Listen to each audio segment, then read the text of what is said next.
with my first child, I just asked everyone advice. And then I was like, I don't like you or your family. Why am I asking you what you did? I don't want my family to look like yours. This is the After Dinner Mint, a podcast of stories I tell you at dinner. Think of the mint as the stories you tell after you've been kicked out of the restaurant, holding your mint, standing in the street, telling more honest stories with your friends than you did at the table. It's not a sermon. It's not advice. It's not self-help. We're processing what we're learning about faith and life, honestly, in community, to encourage you to do that with your God and your community. Hey everyone, I'm Maddy. Today I'm here with Beck and Rachel. Can you guys say hi and introduce yourself? Hello. Hi, how you doing? Yeah, good man. Hi, I'm Rachel. I am a part-time ED nurse / full-time wife and mother to 3 kids. My life is very busy and I'm very tired most of the time. That sounds familiar. Yes, I empathize. So hi, I'm Beck. I'm married to Zach. I was like, what am I? I'm married to Zach and we have 3 boys and currently not working, just working in the home, killing sourdough starters. Also the founder of Stories I Tell You at Dinner. I want some sourdough now. It's like the perfect winter food, fresh out of the oven. Anyway, thanks, Addie. I am married to Robbie and I have 2 little kids, 4 and 6 months old, at home.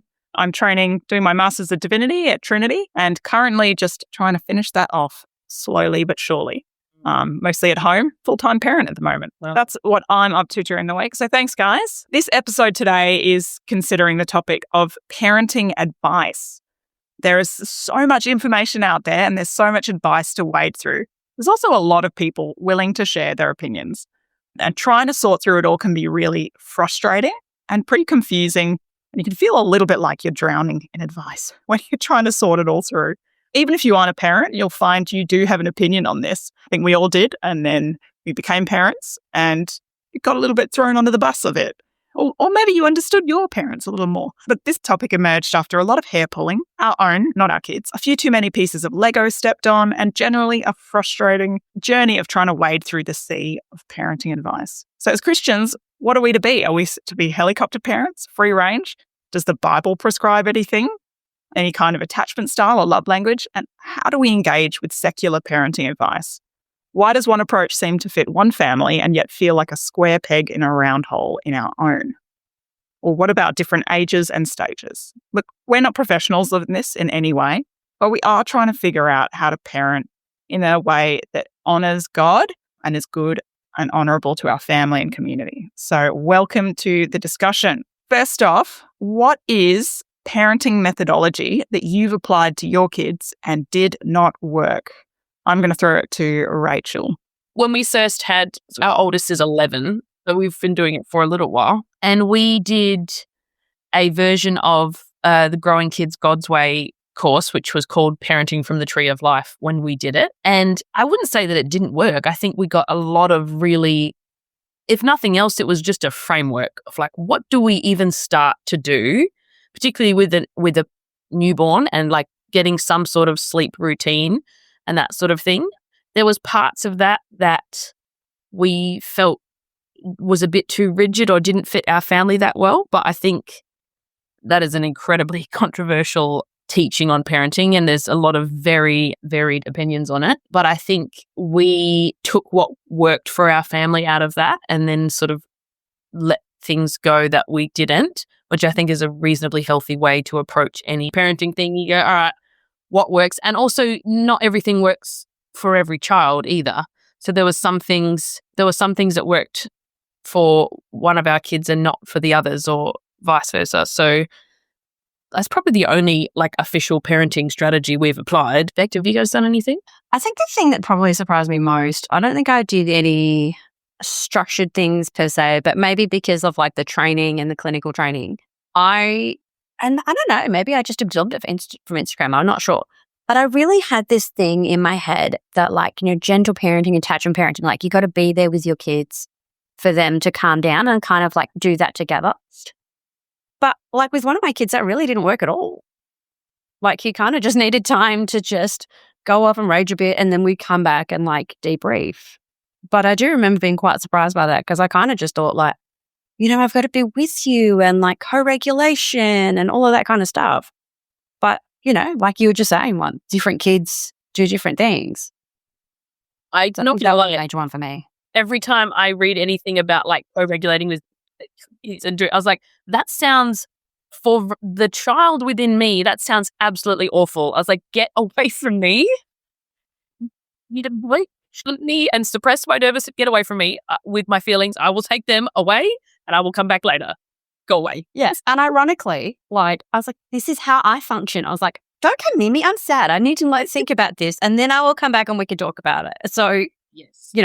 It didn't really work very well for both of us. So, but I was like, no, like gentle parenting, co-regulation. It just didn't happen. I think I also struggle in the opposite of like, you think, okay, well, what would I have liked as a child?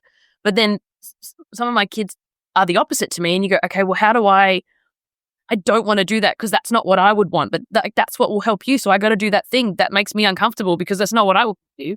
But like, and this is the thing, like people say like little kids, little problems, bigger kids, big problems. It's really annoying because it's really true because you have to like make them into a real person, not just like a baby that sleeps. You have to like deal with their feelings and stuff. Yeah. Oh, man. I have my own feelings at the same time. Oh. And you're like, I'm never grown up. Yeah. You say that it's like you look at the evidence or something and it'll say like, oh, this is an evidence-based approach, right? And then you go, oh, but it just doesn't work for my family. Like I tried it and it just like it backfired. It went into my face. And then even looking at I looked a bit at the whole brain child stuff a little while ago. Oh, yeah. Super helpful for like understanding children's like brain development. Yeah, it was actually really helpful for Robbie as well because he could kind of, rather than being like, why is this kid just tantruming and not like I'm trying to reason with him and he's just listening. And you're like, okay, we're in the emotion side of the brain mode. And then he was like, now I understand it. He's an engineer. He really needs like a picture to be able to go, this is the solution. Anyway. But so that stuff was helpful. But then thinking about that objectively is one thing. Actually doing it is really hard when, your emotions are over there. You're also in my angry side. I want to be like, stop embarrassing me in the shops. Stop it. What I really want is someone to stop and listen to me have a little tantrum. But then I'm like, no, okay, I am the adult. So yeah, coming back to it, you're like, in the moment, you really have to pull yourself down and be like, oh, yeah, I'm a sinner. Yeah, cool. Yes. All right. Yes. Anything you've tried, Mads, that hasn't worked? Yeah, look, I think it's been interesting. It's actually just been that I haven't realized that my son has moved from one phase of parenting to the next that I've needed, or like he's moved from one stage of development to a stage of understanding where he probably needs more structure. Or something like that, like where I just haven't applied things quick enough. So I think then I might have still been stepping in too much or not stepping in enough. Or I think it's not been any one particular methodology for me, but I think it's actually been that almost trying to keep up with the ever-changing nature of our kids who are growing and trying to adapt to their needs, and especially because I'm in the little kid stage as well, as their personalities come forth, trying to figure out what kind of soothing method works well for them, what discipline works well for them. One form of discipline, just he comes back smiling and laughing and you're like, that timeout work. So you're like, how can we change this so that you actually understand the seriousness of things? Or just, and knowing that, already knowing my 6-month-old daughter is completely different in personality to him as well. Like you can just see just differences. So okay, this is going to be interesting. So I'm actually here just to get advice from you guys. Hilarious. Experience than IG. I'm still floating through the advice. Yeah. The advice. What I did stop doing, which is not really a parenting strategy, but one thing that I find incredibly unhelpful is people, particularly like lovely, well-meaning older women telling you to enjoy it because it goes really fast. Like, oh, it just like you have to enjoy. I was like, I appreciate where you're coming from. Like there's been a thing going around social media. It's like a poem some lady wrote, which is beautiful, but she's like in her 80s and she wakes up one day in her 38-year-old body and she looks in the mirror and she's young and she's like, I thought I was old when I was 38. How silly. And then the kids come in and like, it's this beautiful thing. And at breakfast, it's lovely. And then at the end of the day, like there's no skipping pages in the story that we read because I'm savoring this. And I was like, I appreciate the sentiment. However, the reason that's so wonderful is you're going back to visit for a day. That's why that's nice. I can't enjoy every moment for 18 years. I can't. It's not helpful advice. And so, like, I kind of just take what I can. Yeah. I enjoy moments, and that's fine. I know this is a complete segue, but I'm just going to go from the thing that you said. That's fine. Go. I have really come to appreciate, like, being at home. There's almost like this idea that you're like, I have to enjoy every moment and I have to really enjoy all the moment and I have to always be really, really present. But actually, like, I don't treat like my paid employment that way. I'm like, oh, like sometimes I will do it. Sometimes I enjoy it and sometimes I'm working on doing better so that like life will go more smoothly. And I found that actually, if I'm just thinking about like, how can the days run more smoothly? How can things go well? I'm just, if I take that approach and take it at home, I'm like, well, actually, my days go more better and I'm less discontent. Or I'm more content is probably a more practical. But yeah, I think there's a lot of pressure to just be like, you should enjoy every moment. You're like, well, I don't enjoy every moment. That doesn't mean like I don't love my kids or I'm not grateful to be home with them or to be running my household. It's just like, yeah, sometimes parts of it are hard. Yeah, most of it's hard. Yeah. Turns out a lot of it's hard. Yeah, yeah. But that sounds very negative. But I think I listened to actually, it wasn't even a podcast. It was like a clip from a podcast. And not Christian at all. It was with an actor. And the question was, who are you jealous of? And I actually found this really helpful because I was like, it's a really good way to frame parenting in particular. But he said, I'm really jealous of people who still have young kids at home. And I was like, oh, really? Because he's in his, 70s and his kids are all adults and whatever. And he's like, I had no trouble knowing what my purpose was when I had young kids at home. Because he's like, I got to pick up that stuff. I got to get these kids to school. I got to do that thing. He's like, it wasn't easy, but I was purposeful. I was like, that's actually a good perspective. Like, and even if the purpose is, we got to feed them, we got to do the thing, we got to I have purpose and that is very fulfilling. And even and then obviously you can go deeper with that as a Christian of like your eternal purpose with these kids as well. And I think that kind of takes the pressure of enjoying every moment off a bit. It's like, I have purpose, but it's not necessarily enjoyable, but it's worth something and it has value. Like, yeah, it's work. And I'm happy to sacrifice for it. It is work and it's work that you're grateful to do, but you're like, some of it really is worth it. Yeah. Yeah. Yeah. Yeah. And I've had some conversations with people recently, especially first-time mums who are like one or two of them who have actually struggled to conceive. So they've waited a long, long time before they've received this blessing that they've asked for a long time, and then realized like they almost had a pressure on themselves that they weren't allowed to feel like it was hard because they wanted this. Yeah. And then when they were struggling, they were like, why am I struggling with this? Or I don't feel like I can say I need help because I wanted this, I brought this on myself, or it was something like that. And it's really helpful when people are going, look, it is like parenting is really hard. You have someone fully dependent on you at all times. And, you're not sleeping or you're not, there's lots of changes that happen in a short period of time. And also kids are very demanding and you just don't have the same space you might once. The pain. Do you see, there's a video, Maddy. There's this TikTok girl. No, it's not TikTok. I don't know. Why? Whatever. I'll start on Instagram. It made me laugh. It was just like how my kids expect me to respond to every request. And this dad felt like, Dad. Oh no. That's sort of the dad's like holding, trying to drill the TV and the little, Dad, can I have a sandwich? Like, yep, just drop the TV. Like, walked off. Like, Dad, my thing's at the bottom of the pool. Or the dad's walking past, it's like, I'm going to drive. Like, yep, straight, jump to the pool. Yeah. Oh, yes, I have seen this. That's funny. And it's true. They're the full demand. It's there at all times.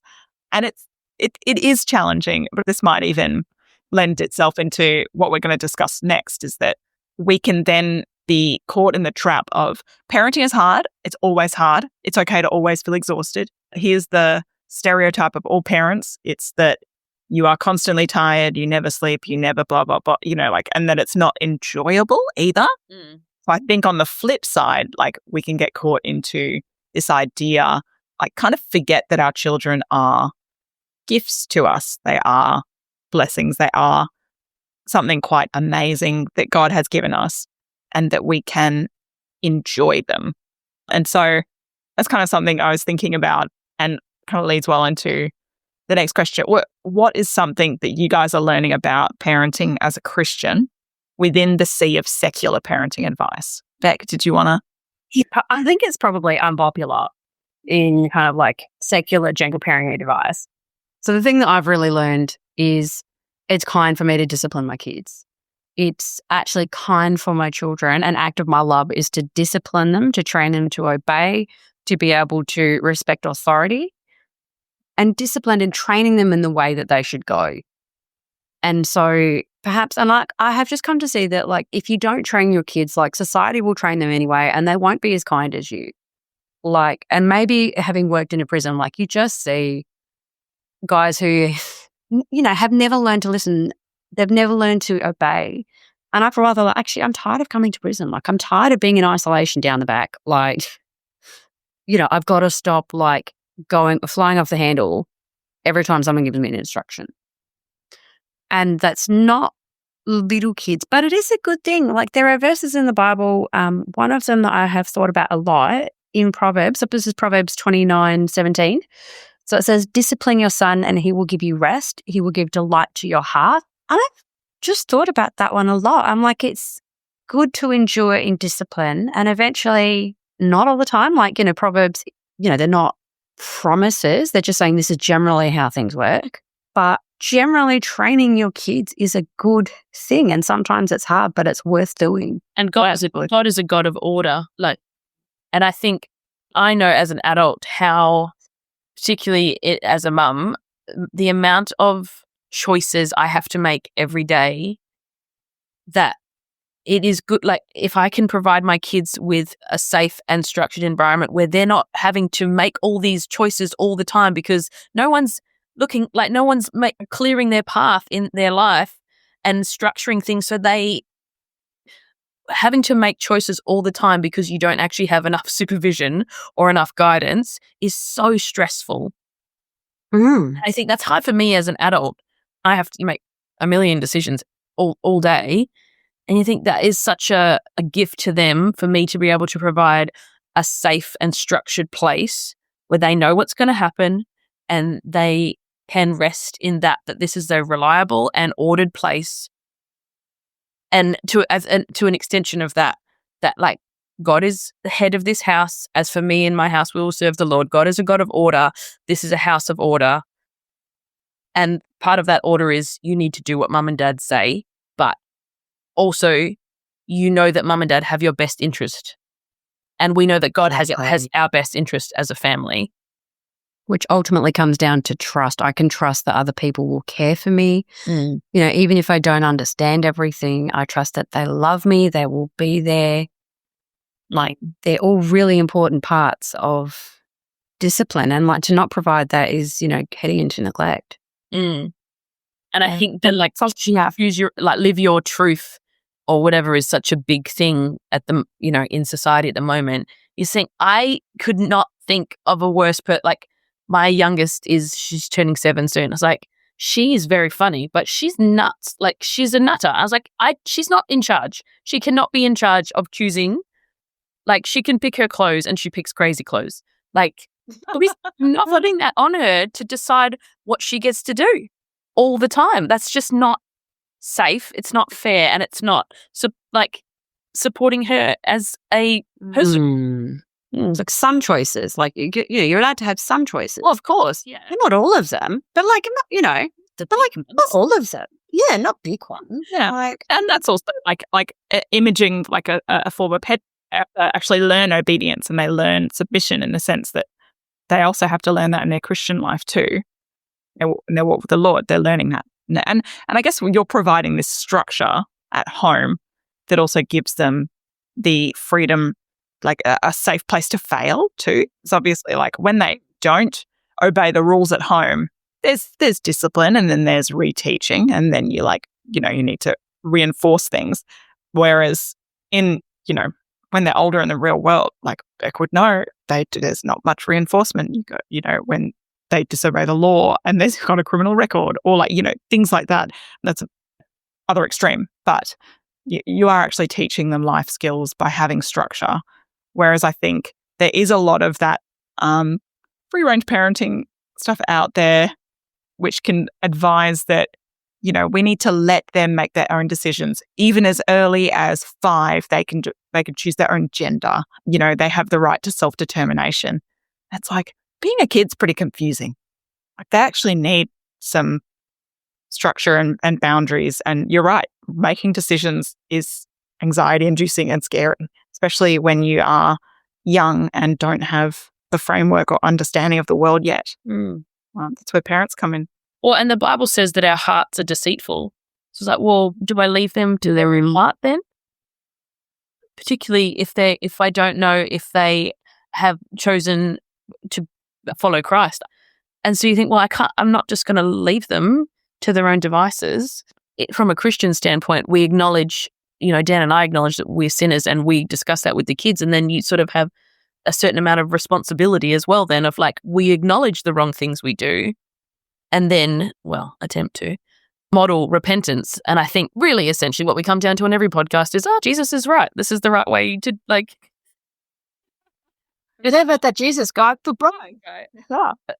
Yeah. And you think, like the Christian acknowledging you as a sinner and then particular sins, and then repentance is a great model for life, a great model for dealing with people, and a great model for parenting as well. Absolutely. You have to have both. Yes. Maggie Dent talks about that, I think. Like, I don't think, she's a secular parenting guru. She actually talks about saying sorry, the power of saying sorry to your kids. And so that's one thing I find interesting in the sea of secular advice. There's this biblical wisdom coming through just simply out of the common grace to the world. God, the world is still, despite trying not to, is still imaging him in some way, which is actually really beautiful. It is still broken. But yeah, it was really interesting seeing that saying sorry to your kids has a lot of power and in the relationship and also in them trusting and also not realize they don't get to that point where they think, oh, my parents aren't perfect and they completely go off the rails. I think that weirdly enough, it's just validating like to your kids to be like, look, I'm sorry, I was grumpy. Like, I'm sorry I yelled. And it's not that it makes it not so bad when, you're really grumpy. It's okay for you to be grumpy. It was not okay for you to yell at me. And kids are, checks out, because you don't do that. I don't do that. Like, we're working on it. This is a side note and it might be a little bomb of discussion. I'm sorry. What do you guys think about, because I've heard this a lot in sermons about in the 10 Commandments, the honor your father and mother is the only commandment that's given with a promise. It's like your days will be long in the land or whatever, that. Yeah. But and what do you, given what we've talked about, people not everybody has great parents. And as a Christian, it's a hard one because I think a lot of people will say that in the sort of church tradition I grew up in, a lot of people would say, well, the Bible says you have to honor your father and mother, so you need to honor me. And that's what the Bible says, but I have thought about it a lot lately. And I mean, I have great parents. I've thought about that. You go, oh, well, what about people who have real struggles with their parents? How, as a Christian, do you navigate that? Sorry, this is not part of our discussion, but I was just thinking about it. Yeah, I reckon like a lot of prayer, a lot of wisdom, a lot of talking to people. But like, how can you, in your specific circumstances, honor your parents in, the things that they have done while acknowledging the things that happen? Honor also doesn't, in my perspective, honor doesn't necessarily mean obey in every single thing, especially when you yourself are an adult who may have left and cleft from their family. It's not that you then ignore your parents after that. It's that you can honor them, but also recognize that sometimes what they might be asking you is unbiblical, or the way that they might be treating, acting in such a way that is dishonoring to God. Like, your primary allegiance is with God. But I think it is really complicated. And I think every situation is very unique. So it's really hard to speak into that without kind of being party to certain schemes, like depending on, do you know what I mean? Yeah, for sure. Yeah, depends on the situation. But you've thought this more. No, I've also thought that, like, in terms of what we've been talking about as us as parents, I've thought we could also flick that commandment and go, okay, well, how do I be a parent that is easy to honor for my kids? How do I make that commandment easier for them? Bestowing honor upon my husband and I will not be a really hard thing for them to do, particularly as adults. Yeah, because there's that instruction in like Ephesians 6 where it's saying, children, you have to obey your parents.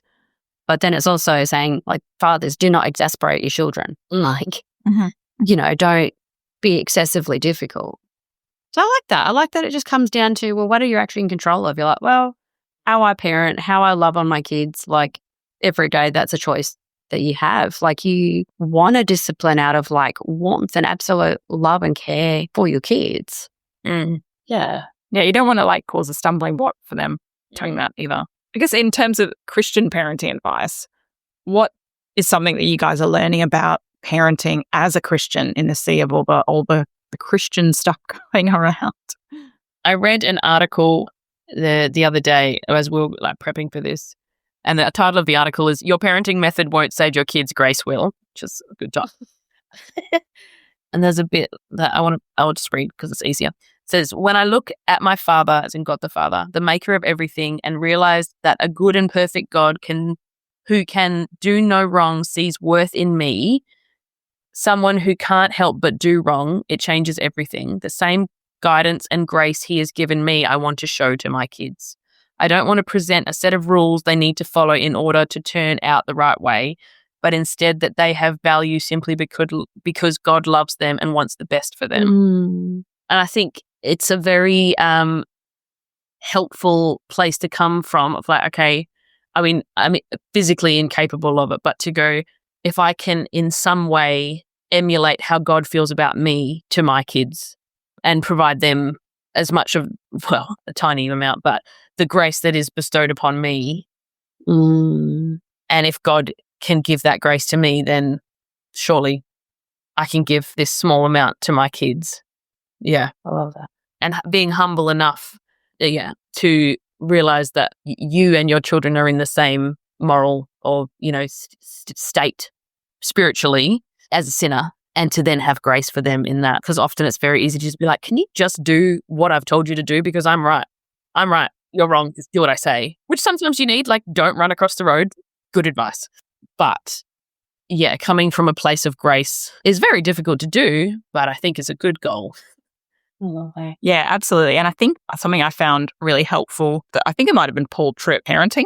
And that was really helpful because he reminded you that person who knows that they need grace, the parent who knows that they need God's grace, is more freely able to give grace to their kids.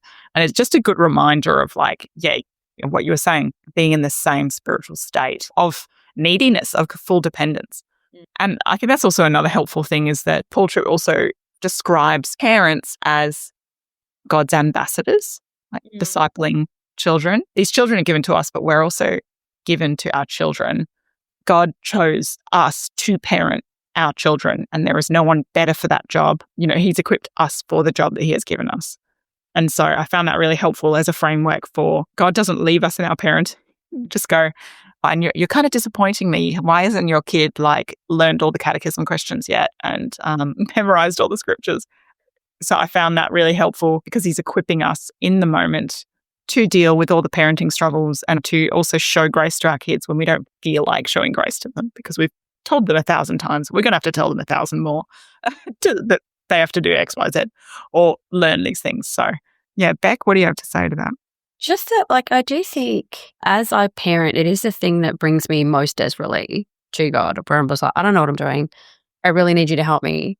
And actually, he's more concerned with my heart and how I parent. I'm like, am I growing in like patience? And am I growing in, wisdom and endurance and all of those things? Because, I could on the face of it have compliant children, but I could do that with a completely wrong heart. I could do that out of anger and anxiety. But I think that would be a failure because you're not drawing close to God. And I think that's why like some Christian books, you're like, sure, they are written by Christians, but it does make you a little more suspicious of them sometimes where you're like, is that biblical or is that just your opinion? Like, this is the best way to do this thing. You're like, well, that is your opinion. But like, people across like time and culture have used those principles to raise family in so many different cultures and circumstances. But then on the other side, like, I don't think every secular book is bad, but, because it's, not specifically Christian. Like, for example, I really, really, although it's not technically a parenting book, but like The Anxious Generation by Jonathan Haidt. So he basically just talks about like the youth mental health crisis across like 37 countries. And he's like, why, basically his whole idea was that kids were underprotected online and overprotected in real life. And that's kind of what's caused this thing. And he's like, look, there are all of these different ways that families and schools and communities can deal with social media and phone use. They're great, really helpful, really wise. But in the long run, you want to be growing in wisdom that you can discern that for yourself, and you don't need someone to just say, this is the only thing that we think. This is the only way as a Christian you can raise your children, and they have to sleep like this, and they have to go to sleep in this particular way, or for how long. I don't know. Anyway, I have opinions. I've really enjoyed listening to a series of kind of like teaching nights that Jen and Jeff Wilkin put together through the Village Church. And there's like recordings on their website. And they're very clear about saying that they are providing teaching based on their experience. And they're very clear to say you need to discern what is going to work for your family. But then they lay down kind of some biblical principles that in the Bible, discipline is a form of love, providing wisdom for our kids, like growing our kids up in wisdom, and also obedience, another thing, growing them in wisdom and preparing them for a life of godliness as Christians. One of the things I think that was really helpful was parenting with the end in mind. So that's the phrase that they used, like with the end in mind. So how do you want them to act as teenagers or, as adults? And one of the things that they talked about was something like, if you just have a kid who's constantly obedient but can't actually make decisions for themselves, like isn't grown in wisdom to make decisions for themselves, but they obey your structures, then they get to a point where they get released into the world at university or something, and they kind of can't make decisions for themselves, or they think, there's this whole other world out there that I've always been like, I've never really thought about trying. I'm just going to go do all these other things and perhaps go off on a bit of a wayward tangent, stand out of their parents' roof. And so we are actually wanting to teach our kids to be trained up in wisdom and to, be able to discern things for themselves. And I thought that was helpful because they had that as a bit of a framework, using quotes from Proverbs as well. Teach them the way that they should go is not just, you need to do this. It's teaching them to discern the right paths based on the morality and kind of righteous living that you are hopefully modeling, or repentant life modeling to them. A side note of that, there's a resource that's really good called Foundation Worldview, which has like programs about that, and they have things like what is truth, and it's for kids specifically, but there's actually like programs if anybody needs things. Send me the links. I shall. But the other thing I was thinking with that, in a practical sense, was that for me personally, when my kids ask me any question that like questions God or questions things, that like my immediate like internal thing is like, oh no, like that's bad, like they're not a Christian, which I don't say out loud, but that's my immediate thing, is like to sort of tense. And one thing I'm trying to do is to encourage them to question things as much as they want, and try and encourage that, because I think again, in the church tradition I was brought up in, it was not encouraged to question things because that meant you didn't believe it or whatever, which was it's incredibly unhelpful because being Christian is really confusing and there's lots of things to think on and to work through. And my son asked me the other day, well, if God's all powerful, how do we know he's not going to turn bad? And I was like, that's a really good question. So this is the thing I'm working on, is to go, okay, that's a great question. Let's talk about it. Or I don't know, I'll find out. Because I think I still have so many questions and I'm getting very old and I've been in the church for my whole life. But then also I'm realizing more and more that most of our questions can come back to the character of God. And that's why I said to him at the time, I said, well, we know that God is loving and kind and slow to anger and God is love. And if someone who is love, even though God can do anything, there are some things he can't do because that goes against who he is and his character. He's unchanging. Exactly. And you're like, but yeah, that's the thing that I'm like, okay, how do I encourage you to actually think about things and not feel like, oh, I don't want to ask this because I'll get in trouble or it'll be shut down. Like, no, we don't, don't question it. Like, just. I love that. Yeah. I love that you're like, sometimes like, I don't know. I do most of the time. Sometimes I don't know, but I'll find out. Like, I think that's a great response. Yeah. And also coming to you with those questions. That's actually what, like, a celebration in that sense, because rather than outsourcing these questions, your home itself should be like that community in which you can be open and freely discuss these doubts and kind of issues. Yeah. Actually, when I interviewed Kaya Thompson, and she's one of a family, I think she's one of 8, and her dad was a pastor. And actually what she said, one of the things her family did really, really well was she was like, I could bring up anything. I could talk about anything. Home was a really safe place to wrestle with all these ideas. And I was like, that's wonderful. That's so great. Like, what a thing to really aspire to. Like, hey, the world might be really confusing, but home, you can ask all your questions. You have a safe place to wrestle with it. It's a good, robust faith. Like, people can ask some questions for thousands of years. Yeah. And this, Jen and Jeff Wilkin, again, put this thing, they said, your home should be the ultimate small group. Like, we do that. We want to encourage that with our Bible study small groups, is that we can come and like discuss like issues and even share life together and share. And it's actually, your family should be your ultimate small group where you're able to discuss tricky questions. You're living life side by side. You're serving one another in community. That it should be your safe place to do that. Ultimate safe place. I thought that was actually a really like that. Yeah. And as soon as you as long as it's like authentic and like free, rather than everyone sit down and we have at the end. Like, guys, we've talked for an hour. You need to leave now. Like, get out to Tim Town o'clock. Get home. Yeah. it's time to leave. Yeah, I joke that I've got a doormat that just says like, "Hello, please leave at 9 p.m." Yeah. Yes. They're known for my promptness to tuck people out at 9 p.m. Anyway, my small group appreciates it. They're all parents and they're like, oh yeah, I got to go home. Yeah, we ran a Bible study that we were like, look, we start at, I think it was like 6:30. I don't remember, whatever. It was like, there was a half an hour. You're like, you can come and talk beforehand. The Bible study is like for an hour, like including prayer. Then we're done. If we're not finished on the time that it's done, you can just leave. Like, just, you can leave. You don't have to explain. You can just leave. And stop leaving 5 minutes between each prayer. Somebody just start praying. Then when you have that awkward balance, then the person who's going to finishes like, just one person pray. It's always so weird. Everyone just put your requests in. Oh my gosh. I have to tell you. This is the best thing. I was at this prayer meeting one time. No, I was like, they're meeting to the leaders of all of the Bible studies, right? And this was at Providence ages ago. And we were at these people's house and everybody had to close their eyes, right, to do these prayers. And it was a long prayer because it was a big meeting. And they had this dog, this big dog, and the dog was very quiet. And it would get up on top of the table and then it would it took the cupcakes like whole. And no one saw it except for me because I had my eyes open, but I couldn't laugh because he wouldn't have known that I was watching the dog. Oh, that's funny. That dog.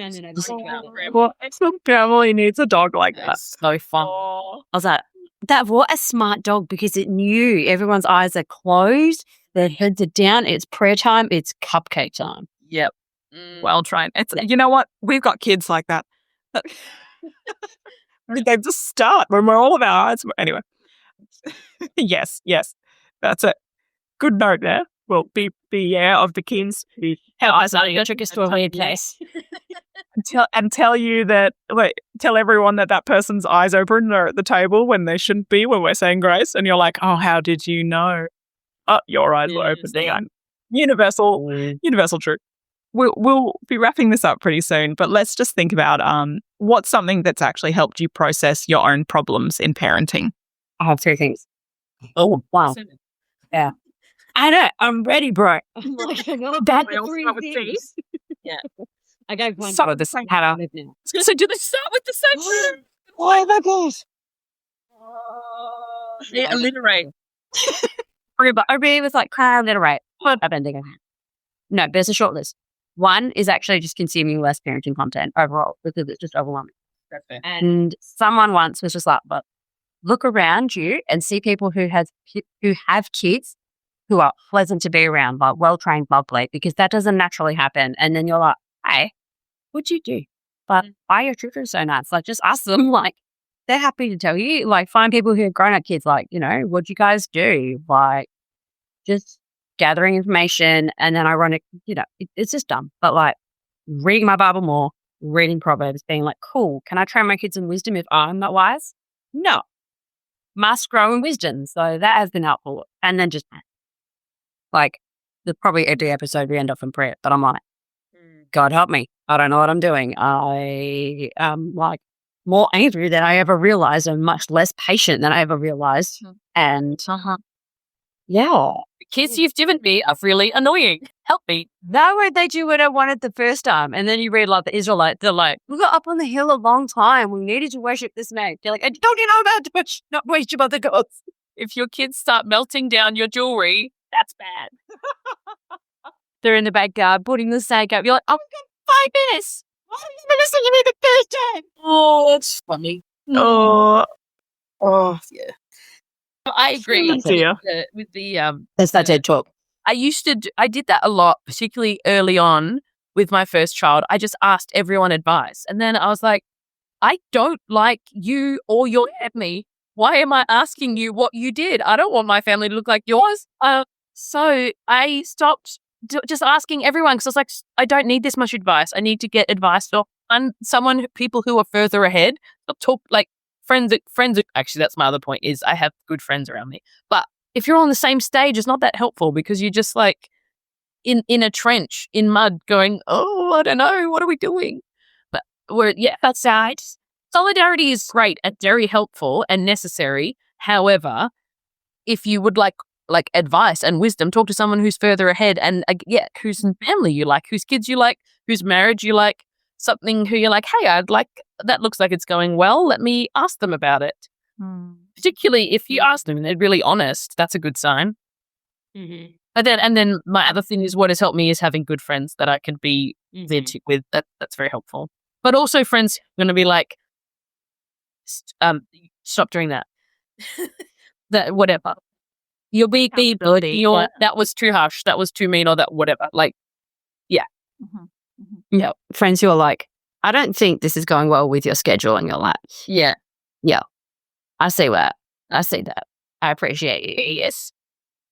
Yeah. Yep. I'm annoyed but sympathetically. Yes. Yeah. I've definitely found the same in that, praying for my kids really specifically rather than just like, give me wisdom in parenting. It'll be like, okay, no, give me wisdom in helping share the joy of going to church every week. We've had a little bit of a struggle where we'll go, we're going to church today. My son will go, I don't want to go to church. And then he gets to church and he loves church, but he does the same thing with swimming. I don't want to go to swimming. It's like, and you're like, but you literally love swimming. It's like, I can't even pull you out of the pool. I can't even get you off the playground at church. Anyway, so it's like this kind of thing where I'm like, just praying about that specifically or these little things or help him to grow, in being able to just consider community rather than just us or something like that. Like it's been really helpful thinking about really specific things to pray for and also like praying with him for that. So like not just saying, not in a passive aggressive way. Like, I pray that you would obey mum today. Like, I like the waving of the head as you're bidding it. oh yeah. And yeah, I had a bit of sass with that one. And then I, snap my fingers in a Z formation. And then, no, anyway. No, so like really praying really specifically for them and also with them, like if it's something that he recognizes, oh, that's something that I didn't listen very well. Well, let's pray about that because I need to pray about that too because I didn't listen very well earlier. Let's pray about that together. And so things like that, I think that's been really helpful and also helping my heart in that too. Well, I've really enjoyed this discussion and it's been really helpful knowing that there are people in the same boat but also further ahead of me. So thank you. I'll be asking you guys. I know. After Rachel, she's the furthest ahead. My oldest is 7. Just throw you under the bus. Well, I thought we could just throw Britt under the bus and be like, she's the expert. We'll just ask her next time. Yeah. Head to Wednesday go. And that ultimate exactly. Oh, like fiery furnace. Exactly. So look, thank you everyone so much for tuning in with us today. We've really enjoyed chatting and sharing this discussion with you, and we hope that you guys enjoy it too. And so tune in for the next one, and thanks again. That's it from us, friends. We hope you enjoyed today's episode, and if you did, you can sign up to our free weekly newsletter called Stories I Tell You at Dinner. So you get essays, poetry, podcast episodes, everything, photo essays straight to your inbox on Wednesdays from March through to November from Christian women in Western Australia. If you'd like that, the link is in the show notes. Thanks for listening, guys. Bye.